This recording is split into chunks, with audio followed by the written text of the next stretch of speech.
Hello, welcome to another episode of Daniel Lee Plastering and Rendering. And today we are repairing this window wall. It's an external window wall that's had some significant cracking and settlement. So there are actually, the reverse side of this wall was in some very bad condition, and it kept having there were a couple of cracks that kept reappearing. So the customer asked us to fully wire mesh the external wall and then render it as normal, which we happily did. But then subsequently, once that all settled, it seems to have created some of the cracks on the internal side of the wall. Bearing in mind this is an incredibly old property, so these internal cracks, they have been filled a few times, but they keep coming back, so we're in now to rectify it. And you can see there I've covered any hairline crack or anything I consider a little bit of a crack or a blemish. I've put some fibre tape over the top. I've used 4-inch wide. This is pink scrim. It's the same as any scrim, to be honest, but it's a nice marketing tactic. Let's make it pink. You can get different scrims for different purposes. So there is a green scrim which claims to be moisture resistant. I'm very dubious about that. And you can also get there's a few different colours that claim to have slightly different benefits. The most obvious scrim that does seem to be different is you can get extra sticky scrim that does seem to be extra sticky. That can be very useful, but I found it can also be a pain because they're so sticky that the adhesive ends up getting all over your hands and can be a bit of a pain to use. So in my experience, I do like the 4-inch wide scrim, which is extra wide. That's not your standard scrim. The most common type of fibre tape that you get, also known as scrim to most plasterers that know, is 2 inches. But I do quite like using the 4-inch scrim, hence I've used it here. And that has all been primed, scrimmed, and we are now ready to mix up. Now this is only probably 7 square meters approximately, so you'll notice I've got my little drill for this one. It's just a standard small mixing paddle with an 18-volt DeWalt drill which churns through sort of a bag or less absolutely fine. Like no problem doing that whatsoever. Let's crack on.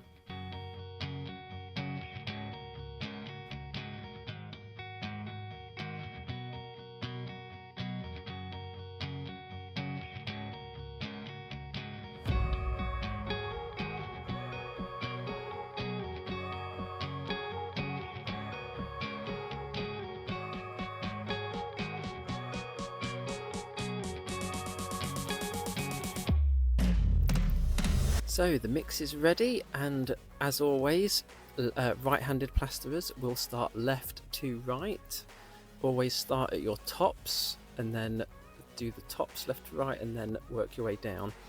So you'll notice what I'm doing here. I'm putting a tight bit of plaster over the pink fibre tape first.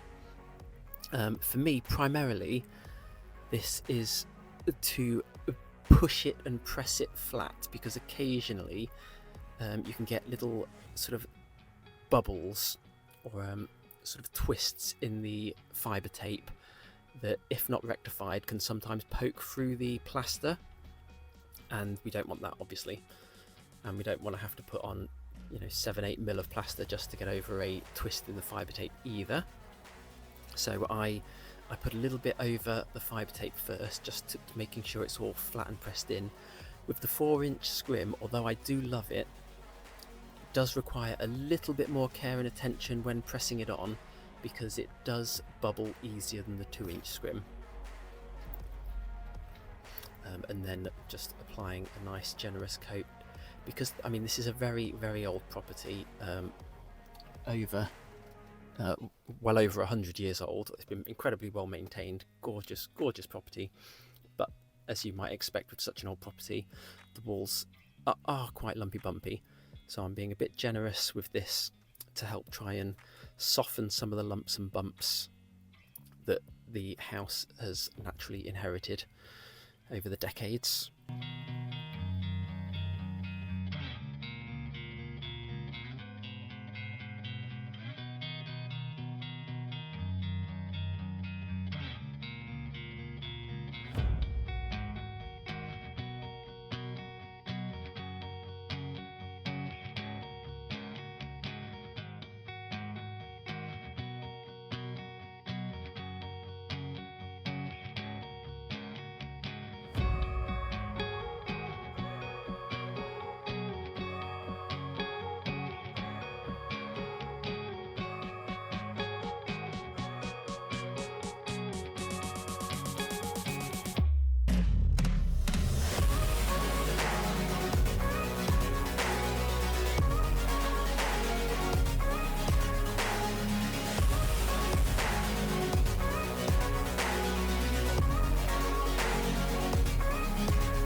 So you'll notice I've left the little bits above the window, and that is because they are smaller than my trowel. So here are the two options. So I've got a midget trowel, that's the one I'm holding there, technical term, and also it's a flexi, it's basically a wallpaper scraper or trowel, and that actually fits much better, so I'm using that to apply it just in the awkward area. There are other tools as well, they're sort of margin trowels that you can get for smaller areas, but that is quite a classic example, quite a nice example of when your trowel doesn't fit in the area. There are plenty of other methods. That does not mean, oh, I can't plaster that, it'll have to be left. There's always a tool to get in there somewhere, and in this instance it's basically a wallpaper scraper. It's a flexible one that I do use for plastering from time to time, so it's actually quite well bedded. It's very effective for this sort of thing. And I have just been given a lovely coffee. I was quite spoilt at this one, so this customer actually grinds their own coffee, so that was one delicious coffee. Thank you very much for that, if they're listening. But yes, so that wallpaper scraper, again, I've got wallpaper scrapers of all different sizes, very useful for areas like that. Margin trowels are also very good for getting around pipes. Sometimes radiator pipes get in the way and you need to get behind them. My midget trowel, that's also quite useful, that can be quite useful. That was the little trowel I held up earlier. But yeah, that's how you get into those awkward little areas.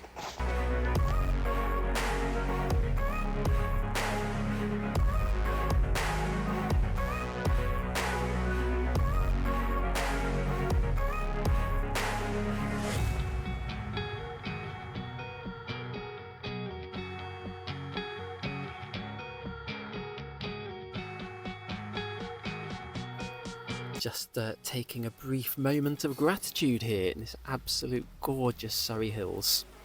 One of my favourite running spots all around here. I'm so lucky I get to work all around here. That's just literally outside their window. Absolutely amazing, stunning. So back at it. So this has had a second coat of plaster over it as well. So you apply the first coat as shown. I leave it 15-20 minutes, there's only a small area so it needs a bit of time, and then I give it a quick flatten with the trowel. Then I will apply a second coat over the top, leave it another 15-20 minutes, And that brings us to where we are now, which is the first flatten. So I like to flatten, give the plaster, the whole wall a flatten. I will then leave it another 10-15 minutes, possibly, depending on how the suction's going. Then I will use a bit of water and give it its first wet trowel. Quite often another 5-10 minutes, and then a second wet trowel. And then after the second wet trowel, I normally give it a little bit longer. It's normally looking pretty good, so maybe 15-20 minutes again. Then it'll have a dry trowel.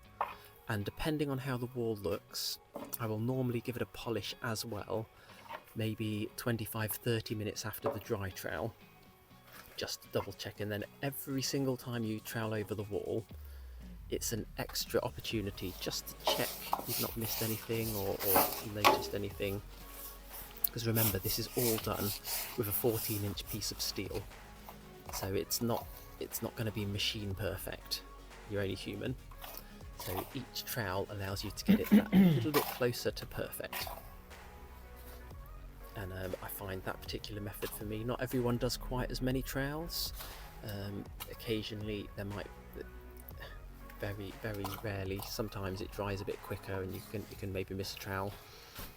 But generally speaking, that's the method I would advise and recommend, and certainly do myself, as seen here.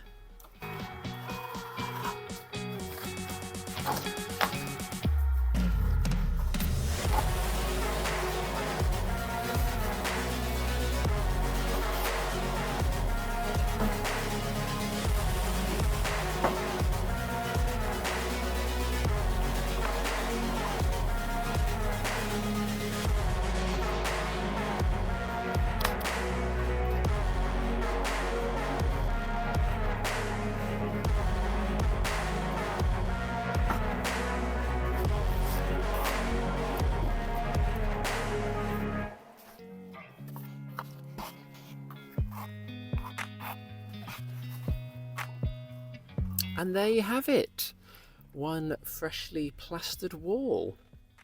Now this will want a good 7 days to dry. A very common question I get asked: how long before I can paint it? 7 days. I shall leave you with this beautiful meditative scenery, and if you like this video, please subscribe and do leave your comments. I do read them and reply to them as best I can. Thanks for watching.